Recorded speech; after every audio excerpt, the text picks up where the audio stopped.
యాజకులకు, నా నాయి బ్రాహ్మణులకు, నా టైలర్లకు అని అండగా ఉంటూ వారికి ఒక చేదోడు. మరి ఇన్ని లక్షల మందికి ఇంత మంచి చేసి ఇన్ని కోట్ల మందికి, లక్షలు కూడా కాదు, కోట్ల మందికి మంచి జరిగించి, ఎప్పుడు జరగని విధంగా మేనిఫెస్టో అంటే ఒక చెత్తబుట్టలో పడేసే డాక్యుమెంట్ కాదు. ఒక మేనిఫెస్టో అంటే ఒక బైబిల్ అని, ఒక ఖురాన్ అని, ఒక భగవద్గీత అని మొట్టమొదటి రోజు నుంచి కూడా భావిస్తూ ఏకంగా 99% వాగ్దానాలు అమలు చేసి అంతే చిత్తశుద్ధితో ఆ మేనిఫెస్టోను కూడా అక్క చెల్లెమ్మల ఇంట్లోకి తీసుకొని వెళ్ళి చూపించి మీరే టిక్కు పెట్టండి అనే నిబద్ధత గల ప్రభుత్వంగా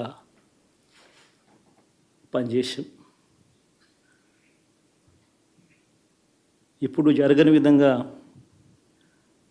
పిల్లల చదువులు, పేదరికం పోవాలి అని అంటే పిల్లల చదువులకు క్వాలిటీ ఎడ్యుకేషన్ అవసరం అని మొట్టమొదటిసారిగా ఇంగ్లీష్ మీడియంను వ్యతిరేకిస్తున్న వాళ్ళందరూ పెత్తందారులతో యుద్ధం చేసి సైతం పిల్లలకి ఇంగ్లీష్ మీడియం తీసుకొని రావడమే కాకుండా టోఫుల్, ఐబీ లాంటి కళలు కూడా కలం.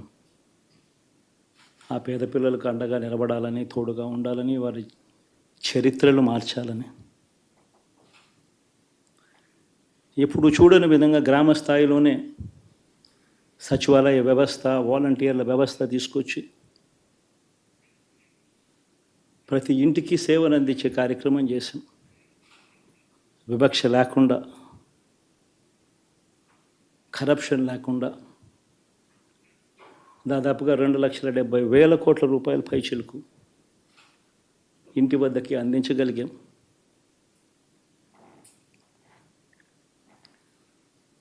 ఇప్పుడు చూడని మార్పులు తీసుకురావడమే కాకుండా ఒక చదువుల రంగం అయితేనేమి, ఒక విద్యారంగం, ఒక వ్యవసాయ రంగం అయితేనేమి, ఒక వైద్య రంగం అయితేనేమి, ఏ పేదవాడు ఎప్పుడూ ఇబ్బంది పడకూడదు అని ఎప్పుడు ఊహించని విధంగా మార్పులు తీసుకొస్తూ పేదవాడికి అండగా నిలబడగలిగాం. విమెన్ ఎంపవర్మెంట్ అంటే ఇది, మహిళా సాధికారత ఇది అంటే ఇది అని ప్రపంచానికి చాటి చెప్పగలిగాం. సోషల్ జస్టిస్ అంటే, సామాజిక న్యాయం అంటే ఇది అని ప్రపంచానికి చూపించగలిగాం. మరి ఇన్ని గొప్ప మార్పులు చేసిన తర్వాత, ఇన్ని కోట్ల మందికి మంచి జరిగిన తర్వాత మరి అభిమానం ఏమైందో, ఆప్యాయత ఏమైందో తెలీదు.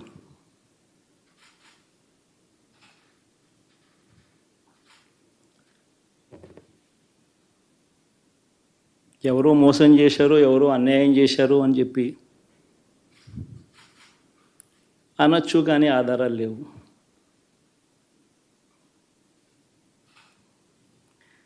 ఏం జరిగిందో దేవుడికి తెలుసు. పెద్ద నేనైతే చేయగలిగింది ఏమీ లేదు. ప్రజల తీర్పు తీసుకుంటాం,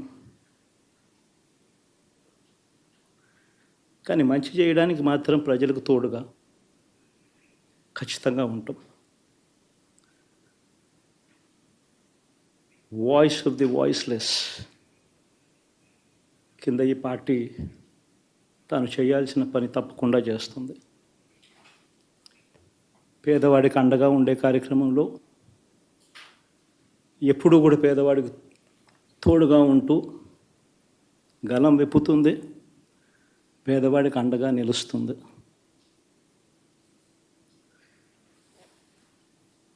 పెద్ద వాళ్ళ కూటమి ఇది, ఢిల్లీలో సైతం శాసించే పరిస్థితుల్లో ఉన్న కూటమి ఇది.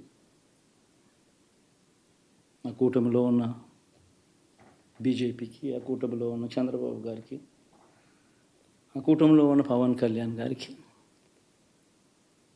అందరికీ కూడా వాళ్ళ గొప్ప విజయానికి అభినందనలు.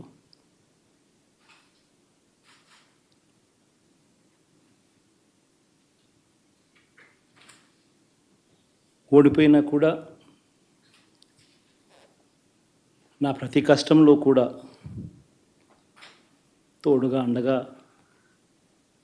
నిలబడిన నా ప్రతి నాయకుడికి, ప్రతి కార్యకర్తకు, ప్రతి వాలంటీర్కు, ప్రతి ఇంట్లో నుంచి వచ్చిన ప్రతి స్టార్ క్యాంపెయినర్గా నాకు తోడుగా నిలబడిన నా అక్క చెల్లెమ్మలకు, అన్నదమ్ములకు తోడుగా ఉంటూ గలం విప్పుతుంది, పేదవాడికి అండగా నిలుస్తుంది. పెద్ద పెద్ద వాళ్ళ కూటమి ఇది. ఢిల్లీలో సైతం శాసించే పరిస్థితుల్లో ఉన్న కూటమి ఇది. ఆ కూటమిలో ఉన్న బీజేపీకి, ఆ కూటమిలో ఉన్న చంద్రబాబు గారికి, ఆ కూటమిలో ఉన్న పవన్ కళ్యాణ్ గారికి అందరికీ కూడా వాళ్ళ గొప్ప విజయానికి అభినందనలు.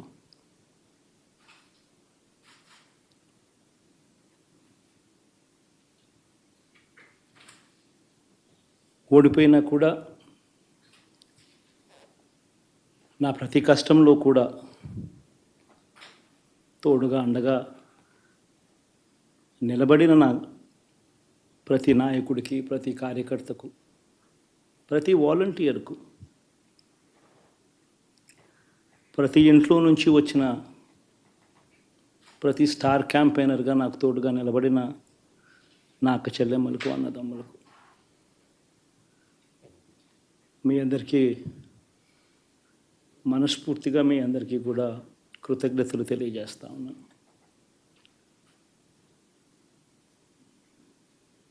ఏం జరిగిందో తెలియదు కానీ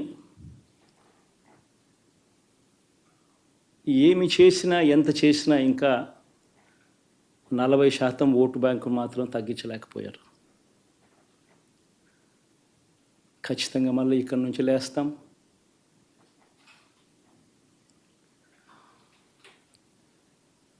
మళ్ళీ ఇక్కడి నుంచి గుండె ధైర్యంతో నిలబడి మళ్ళీ లేస్తాం. ప్రతిపక్షంలో ఉండడం కొత్త కాదు, పోరాటాలు చేయడం అంతకన్నా కొత్త కాదు. నా రాజకీయ జీవితం అంతా కూడా ప్రతిపక్షంలోనే గడిపా, ఈ 5 సంవత్సరాలు తప్ప. పోరాటాలే చేశా.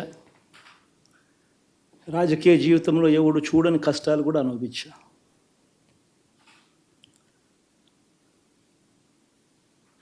ఇప్పుడు అంతకన్నా కష్టాలు ఏదైనా పెట్టినా కూడా సిద్ధంగా ఉన్నాం, సిద్ధంగా ఎదుర్కొంటాం.